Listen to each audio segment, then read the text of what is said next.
Morning, Javon Pera. Today we're going to be talking about how knowing stops learning. What is it that you know for sure is the truth, and there's really no reason to even consider other things? Well, in that area of your life, you've stopped learning. Think about these examples. There was a time when the earth was flat, everyone knew it, and then this guy named Pythagoras came up with some math and said, hey, I think the world's round. He was, of course, dismissed. And then this guy named Columbus went and tested it. And then after a while, everyone now knows the world's round. Interesting. There was a time when it wasn't a big deal to wash your hands.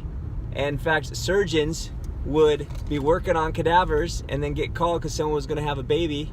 And then they go deliver the baby. Just brush their hands off on their shirt, go deliver a baby. And the death rate was like 8 out of 10 at some hospitals. Like, you did not want to go to the hospital to have your baby because you would probably die.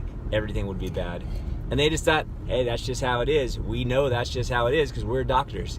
And then this guy named Dr. Semmelweis made everybody wash their hands, and the death rate went down to like 2 out of 10 or 1 out of 10, and then less than that. And then all of a sudden, this thing called germs comes into play, and now everybody washes their hands. And now we know you should wash your hands if you're operating on a cadaver and then you go deliver a baby. Another time there is this belief that the only way to God was to follow the rulers.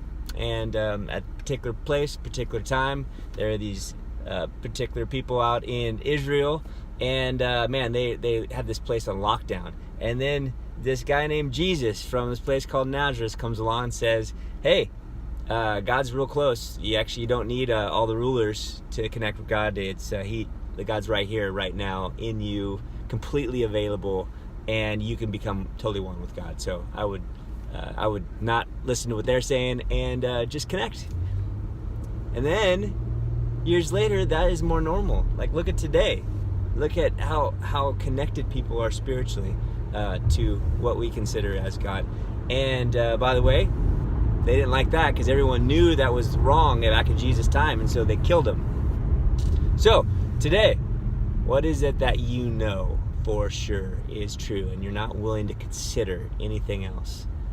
Could it be that that is the area of your life that you need to let go to consider what could be more? Because the simplicity of how we see life right now, or things we know for sure, is usually just what we learned a long time ago. And if we keep that up, we are limiting ourselves to our past experience, and we're growing, we're evolving, we're beautiful beings that are created like our Creator that is infinite. And so don't limit yourself to the past.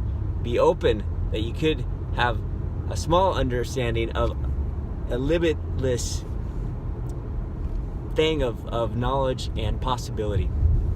Pretty cool. Shakespeare said, man, oh man, so ignorant in that which he knows best.